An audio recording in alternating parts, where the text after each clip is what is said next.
Après 6 ans de rendez-vous quotidien, le succès de Plus belle la vie ne faiblit pas. La série fête aujourd'hui le tournage de son 1500e épisode. Nous retrouverons dans un court instant vos héros de la série et l'une des réalisatrices historiques. Direction tout d'abord les plateaux de La Belle de Mai ce matin qui ont reçu notre équipe en plein tournage. Guy Lamy et Bouquet, Laurent Esneuf. La bagnole, en fait, il faut la faire passer, à mon avis, au moment où il se déplace pour venir devant Pour sa 1500e journée de tournage, Plus belle la vie filme en extérieur aujourd'hui, hasard du calendrier. Depuis 6 ans, plus d'une centaine de personnes travaillent chaque jour à la réalisation des épisodes. Toujours avec la même envie, sans lassitude. Pierre Marteau est de cela. Il a endossé le rôle de Léo dès les premiers jours. Il est l'un des personnages phares de la série. Sa notoriété, il la gère comme il peut. C'est vrai qu'on est très sollicité dans la rue, qu'on m'appelle plus souvent Léo, voire des fois Plus belle la vie, et que, disons, bon, c'est vrai que je me protège un peu, quoi, parce que j'ai quand même besoin d'avoir une vie privée, voilà, j'ai 3 enfants, j'ai besoin de temps pour moi, je me protège un peu. Bien calé dans son personnage de Boer, Stéphane Hénon entame sa 3e année dans la série. Au départ, il ne devait être là que pour 3 mois. Avec le temps, il est devenu aussi très populaire, une célébrité qu'il gère tout à fait à sa manière. On se cache un peu, mais c'est toujours très agréable. Les gens sont toujours très agréables. Vraiment, c'est toujours sympathique. On voit qu'on leur donne beaucoup de plaisir à regarder cette série. Donc voilà, quand on est en manque d'amour, c'est parfait. On sort un petit peu, on se met en terrasse et voilà, les gens viennent nous dire que ce que vous faites, c'est bien. On est ravis.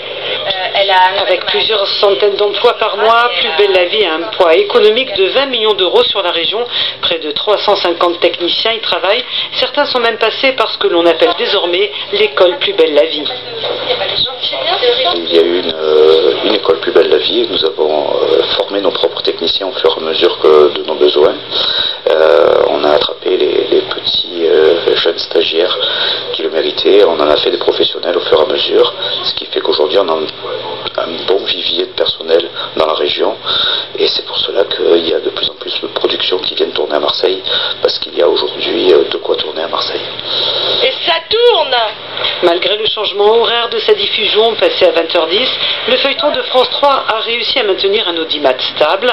Près de 5,5 millions de personnes le suivent chaque soir avec assiduité.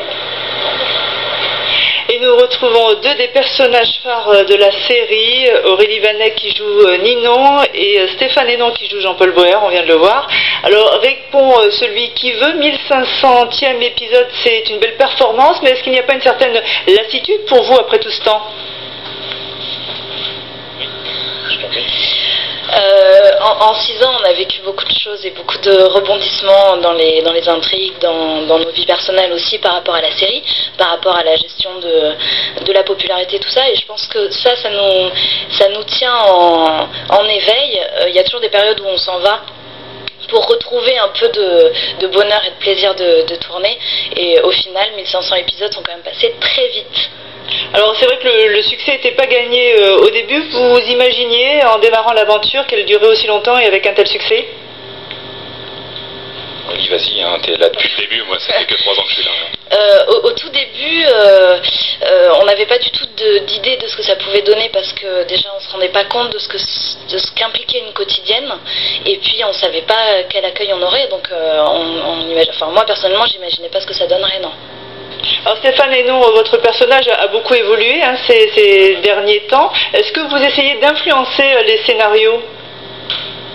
Oui, sûrement avec notre personnalité, on arrive quand même un peu à influencer les scénaristes sur la direction à prendre. De toute façon, ils sont assez talentueux pour ça. On n'a pas besoin quand même de trop les pousser. Et est-ce que vous ne craignez pas alors d'être un petit peu enfermé dans votre rôle? C'est vrai que c'est bien de vivre comme ça pendant des années avec un personnage, mais le risque c'est aussi de n'être plus que Jean-Paul Boer pour vous ou Ninon pour l'autre. Ça c'est l'éternelle question.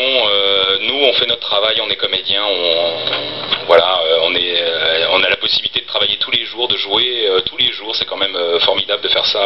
Ouais, c'est une évidence parce qu'il y a peu de comédiens qui travaillent à ce rythme-là, donc ça nous garde aussi en éveil une fois de plus, mais on fait d'autres choses à côté, on fait du théâtre, pour certains on fait des longs métrages ou des unitaires, et évidemment on a une étiquette, mais ça ne nous empêche pas de travailler aussi à côté et de se ressourcer par autre chose.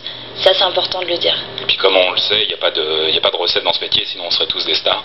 Et voilà, quand on travaille, c'est le principal. Voilà. Je crois qu'il y a aussi une ambiance particulière. Il y a aussi, je crois, une ambiance un peu particulière entre vous, comédiens, parce que vous formez finalement au fil des années une grande famille. C'est vraiment le cas, oui, on est une grande famille de toute façon. On n'a pas c'est vrai que on a vraiment l'impression d'être au théâtre. Moi j'ai travaillé beaucoup au théâtre et j'ai vraiment cette sensation. C'est d'être une grande troupe de théâtre. Ouais, il y a un esprit de troupe qu'on a depuis le départ parce qu'on avait créé vraiment un noyau au départ avec le temps d'adaptation, de répétition et tout ça. Et puis je pense que chaque personne qui arrive est accueillie vraiment avec, voilà, avec humilité. J'allais dire, il n'y a pas de place pour une star puisqu'on c'est un peu un film choral, quoi. On est plein d'acteurs aussi importants les uns que les autres, et ça crée certainement un pied d'égalité, et ça évite qu'il y ait des débordements, et ça crée une cohésion et un lien entre tous les acteurs. Alors je m'adresse à Emmanuelle Duberger qui est à côté de vous, qui est réalisatrice, quasiment historique, presque depuis le début de la série. Comment vous analysez le succès et l'attachement des gens à cette série au fil des années ? Ce qui est assez étonnant, c'est qu'il y a eu visiblement de la part des scénaristes et de la production une adaptation tout le temps, en permanence aux réponses qu'on avait de la part des gens, aux réactions. Et c'est ça qui, je pense, d'être assez réactif, de ne pas partir sur une ligne et de se dire bon, on n'en bouge plus.